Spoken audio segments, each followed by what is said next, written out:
Good morning, everybody. We are back live here from the birdhouse, and it is towards the very end of August. We're already on Tuesday, August 30th. So August is completely wrapping up.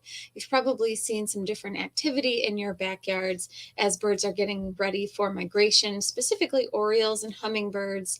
You've probably seen lots of baby birds. So we'll show you some photos that you guys have sent in. We'll give you an update about what kind of birds people are seeing. As always, you can put your sightings in the comments. We love to know what kind of things you are seeing in your backyard or out and about while hiking. If you have any questions, you can throw those in there too, or you can always just say hi. We'd like to see who's on as well. And today we're also talking about a phenomenon of bald blue jays. And so we'll get started with that. If your backyard has been anything like my backyard, the past, I don't know, 2-ish weeks, you might have seen some blue jays that look very different than they normally do. And right now is the time of the year where blue jays will molt their feathers, and sometimes they molt all of their feathers at once.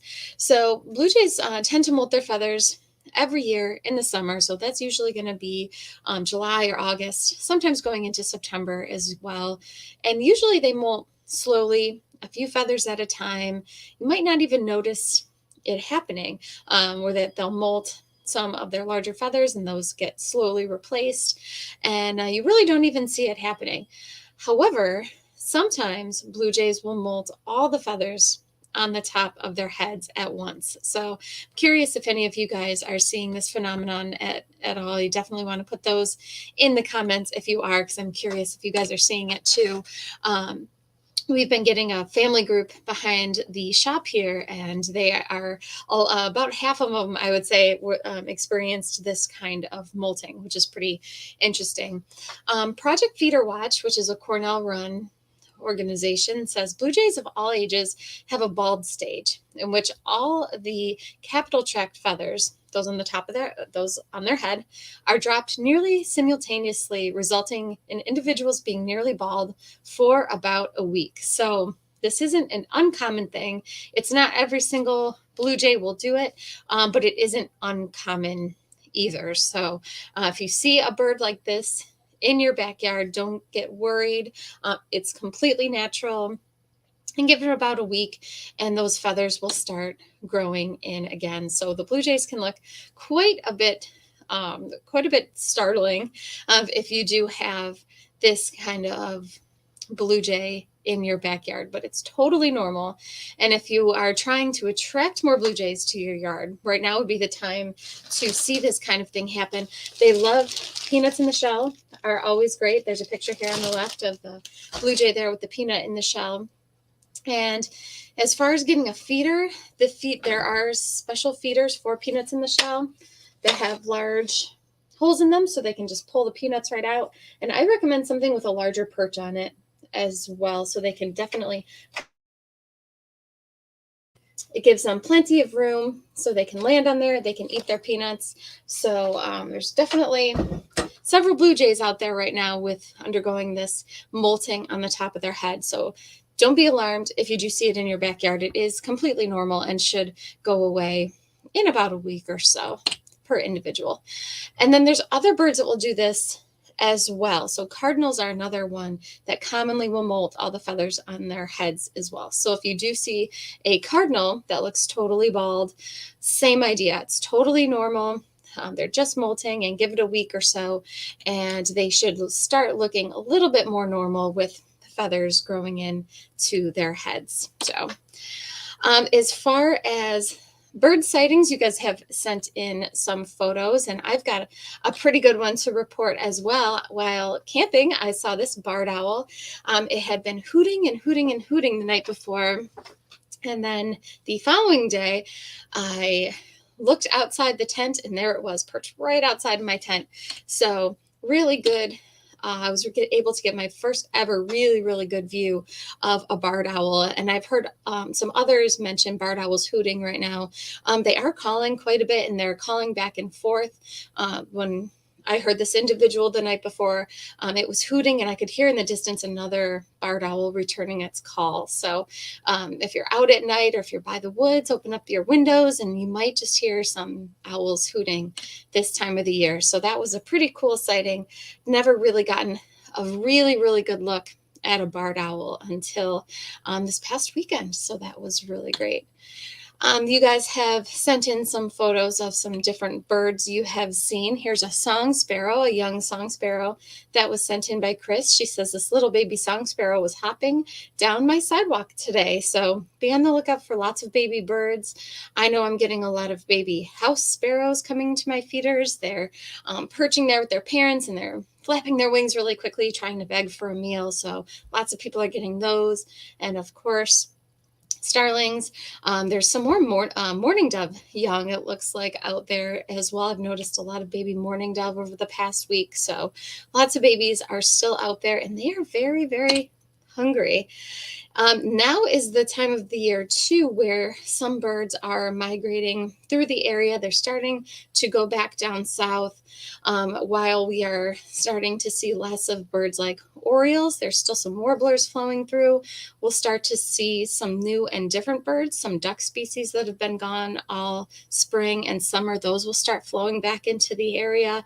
You might start seeing little kinglets like ruby crown kinglets or golden crown kinglets hopping around in the trees. They're starting to make their way back down here, and it's only a matter of time before we start seeing things like juncos as well. So if you're seeing some birds and you're not totally sure what they are, you can, of course, reference your field guide if you've got kind of an everyday field guide like this Birds of New York book, which is really great, or say a Sibley guide or Peterson guide. Those are fantastic. But if you're not finding exactly what kind of bird you're looking for in those, this is the time of the year where this Crosley ID guide is fantastic because it has all the different plumages of each bird in it. It doesn't just have their breeding plumage, it does have their non-breeding plumage. It has the juvenile plumages in there. So if you're starting to see some things, you're not totally sure what they are, this Crosley guide is fantastic because it does have all those different plumages in it. It's a pretty big book, so you don't necessarily want to just throw it in your backpack and bring it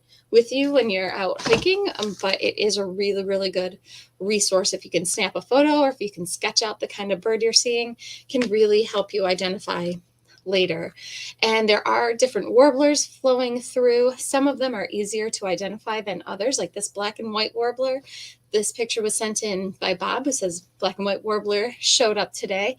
Pretty easy to identify there. But if you look at this other photo that Bob sent in of a Magnolia warbler, not as easy to identify. So he says female Magnolia warbler stopped by today. So there's different warblers coming through, and especially if they're in that juvenile plumage, it can be difficult to identify them. So something like the Crosley guide is fantastic for that because it will show all their different plumages. Goldfinches, lots of people reporting goldfinches. Goldfinches in general are kind of finicky. They can be super common at feeders for a while, weeks or even months on end, and then all of a sudden just kind of fizzle and leave. And there's no real rhyme or reason to how they flock around and why. But the best thing you can do is keep your feeder clean for them and keep the seed fresh. It looks like this photo that was sent in by Mary Lynn, it looks like she's got the Finch Favorite blend in there. They absolutely love that. That's a mix of Niger seed and ground up sunflower hearts, and the finches absolutely love that. So you might start to see them bringing their young to the feeders as well. They nest really late in the season, so they're one of our latest nesting songbirds to start the nesting process. And so it's only a matter of time now before you start to see some of the little ones around. Lynn sent in this photo here of a goldfinch enjoying her coneflower, and you'll start to see more of that as these plants go to seed. The finches and some of the other birds like the kinglets I was mentioning just now, as they start to flow into the area, you might start to see them coming to your flowers as those go to seed. And coneflowers they absolutely love. They love the black-eyed Susans. And if you had sunflowers are out, some of them are still in bloom. Some of my sunflowers in the backyard are starting to go to seed. Keep an eye out for goldfinches on your sunflowers because they will absolutely feed from those. Goldfinches are well known to do that. Other birds will, of course, do it too, but the goldfinches absolutely love feeding from these flower heads, these dead heads from the flowers. Orioles. So people are still getting Orioles here and there. It's kind of hit or miss. For the most part, it seems like they're starting to fizzle out. They're starting to go back down south. However, keep in mind that there are some that are still further up north that are going to flow through the area. So you might still get some behavior of them feeding quite a bit at your feeders. Everybody that's been getting the Orioles has been saying that they are just ravenous and they're just clearing out their feeders really, really quickly. So don't be surprised if you still see some coming. These photos here were sent in by Mark, who said 2 female Orioles in the backyard this past Sunday were fun to see. Did see a male Oriole as it flew at the treetops. So there are still some Orioles that are in the area, but they seem to be kind of grouping up and flying down south. That being said, hummingbird activity at feeders has been really, really good and will probably continue to be pretty good for like another week or so. The hummingbirds in general flow in around Mother's Day and tend to leave around Labor Day, but just like the Orioles, there's some that are further up north that are going to continue their migration through the area. So you'll probably still see hummingbirds for at least a couple of weeks. They're seen in the upstate New York area through end of September, not in huge numbers, but we do have them through the end of next month. So keep that in mind as well as you keep your feeders up. The rule of thumb is to keep your feeders up for about a week from your last sighting. So if it's been, over a week or 10 days since your last sighting of, say, an Oriole, probably take your feeders down. It's probably pretty safe. That being said, it doesn't hurt anything to keep your feeders up. Keeping your feeders up is not going to cause the birds to stick around and to just forget about migration. They're absolutely still going to migrate, so you don't have to worry about kind of keeping them around the area too long because your feeders are up. So that's always something good to know too. These photos here of this hummingbird were sent in by Steve, who works here at the store. So probably many of you guys know Steve.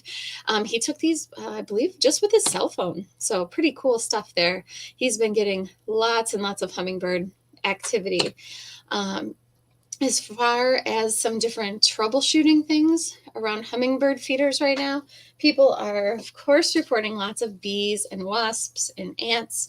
We still have ant motes, little cups that you fill with water. You hang your feeder from these, and the ants can't get around the water to get down to the feeder. We have plenty of these in stock. We have plenty of the ant repellent, which is just a gel that smells kind of like cinnamon or clove. And you can put a little ring around your pole, your hummingbird feeder pole of this gel, and the ants won't cross it. So they won't penetrate that line to get to the feeders. So both of these are great to keep ants out. If you have bees and wasps, we do have the fake bald-faced hornets nests. They look like big paper lanterns almost, and they mimic what a bald-faced hornet's nest look like. And because bees and wasps are so territorial, especially those bald-faced hornets, be really, really nasty, so they'll scare away other bees and wasps. If the wasps see that there's bald-faced hornets in the area, they will tend to leave the feeders alone. So that's another thing you can do. And then we do have the bee and wasp guards you can put on specific feeders. So these are just little, almost like rubber tips, and you can put them on the inside of certain feeders. So if you have a dish feeder that's like this, that'll work for them. The way to tell is if you open it up, there should be some little projections at the feeding ports. So you can kind of see those there, how the feeding ports, they push down. the little nectar guard tips sit right on top of those, and they make it so the bees and wasps can't penetrate the feeder. They can't get into the feeding ports, but the hummingbirds can poke right through with their beaks. So that's another way to keep the bees and ants, the bees out at least. And then people have had some good luck with peppermint oil, rubbing peppermint oil around the ports of their hummingbird feeders. That has been another way you can keep them away. And finally, just making a super, super sugary solution of, say, like 1 part water to 1 part sugar. So it's super sugary. Making that a solution and putting it further away from your feeders will sometimes attract the bees and wasps over to that area and not to your feeders. So just some different things you can do to try to keep the hummingbirds coming to your feeders, but keep some of those insects away. So if you have anything that works well to keep them out of your feeders, absolutely put those in the comments. We'd love to know what kind of things have been working for you. Some more photos that have been sent in from you guys. This lovely photo of an osprey here was sent in by Mark from Montezuma National Wildlife Refuge just a couple of days ago. He says, a lot of ospreys have left, but I've been watching this particular nest of the osprey, which it seemed to nest later than the others. Pretty soon, I'm sure the juveniles will migrate. So there's still osprey around. If you are by the water and you see a big bird of prey, could very well be an osprey, could be a bald eagle. The ospreys are migratory, like Mark said, so they will be flying south for the winter. But we will have some birds of prey that are here all year round by the water, like the bald eagle. So there'll be plenty of birds of prey to see around all year round. But the osprey will be on its way out soon. Really like this photo sent in of the cormorant, also at Montezuma Wildlife Refuge, and he says lots of cormorants around. You can see their webbed feet pretty good in close pics. So usually with the cormorants, you tend to see them from a different angle where they're kind of lower to the water, or they're floating in the water, so you don't really get a good look at their feet. So this is a really neat photo here of the cormorant's webbed feet. And then he took a couple pictures here of the cormorants and a group in the trees. So lots of cormorants out there, and they tend to be pretty migratory as well, but there's some that are going to be here all winter long. If you can find some open water, you can find some cormorants in the winter here.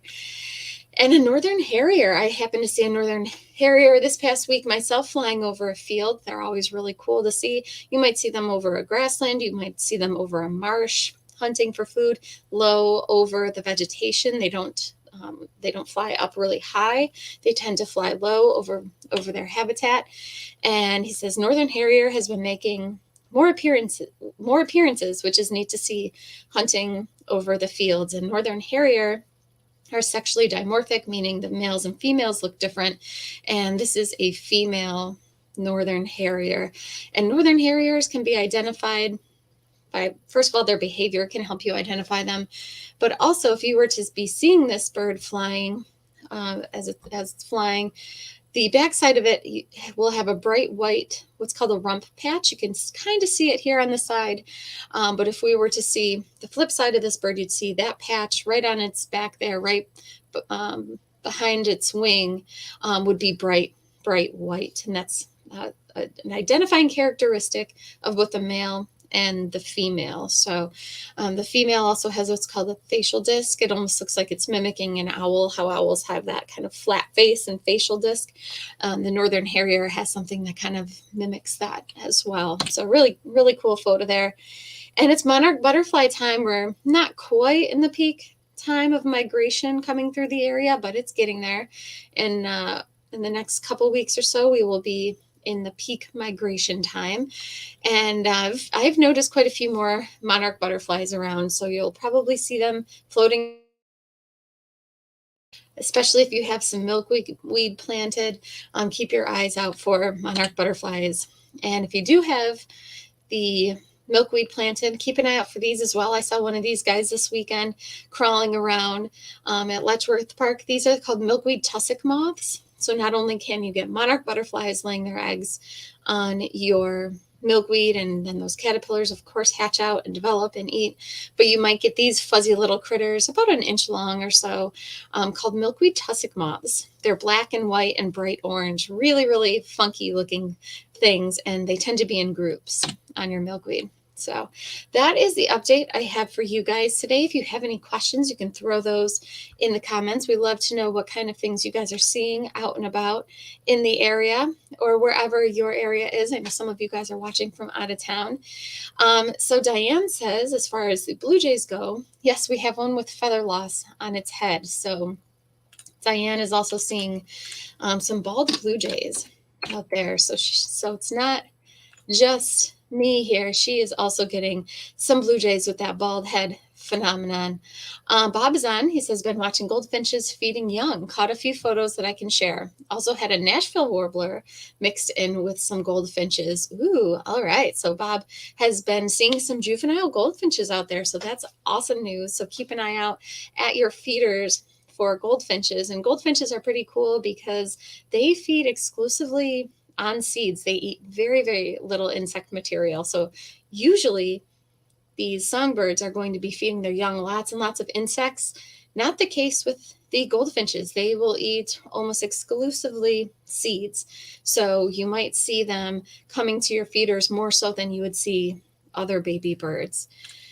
Stephanie says, I've heard some people are getting goldfinches drinking out of their hummingbird feeder ant moats. A twofer. Yes, I totally agree with you on that. That happens in my backyard. These little ant moats, not only are they great to keep the ants out of your hummingbird feeder, but birds, especially goldfinches, will use these as little bird baths. So they love drinking out of those. So definitely a twofer. That is a very, very good point. Dina says, good morning, everyone. Great photo of the barred owl visiting you. Oh, thank you. Yes, here is the barred owl. It was pretty dark out. So the picture, I was lucky to get the quality of the picture here of that barred owl, but a really cool sighting. Usually I've heard them or I've seen them in the distance, kind of flushed, but I've never seen one so close. So really, really cool stuff. Dina says we have bald blue jays too. So she also has some bald blue jays. A dog named Boo says, beautiful. I love the cormorants. I've only seen one time. Thanks for posting the pictures. And Sharon says all the birds have been eating the hot suet, feeding each other. Yeah, the hot suet is our best seller. Not only do the birds love it, but it will keep the squirrels from eating it. That hot pepper keep squirrels from eating it because they can taste it. Birds don't have as many taste buds as the mammals do. So the squirrels can taste that there's hot pepper in the suet. They don't like it, but the birds will eat it just fine. So it's a great way to squirrel-proof your suet feeder is by using the hot suet. A dog named Boo also says, in Ohio, the goldfinches have emptied my feeder daily. So a dog named Boo out in Ohio has been getting lots of goldfinch activity as well. Sounds like she might have some young there visiting also. So it looks like that's everybody's comments and questions for the day. We'll be back on Saturday with another broadcast.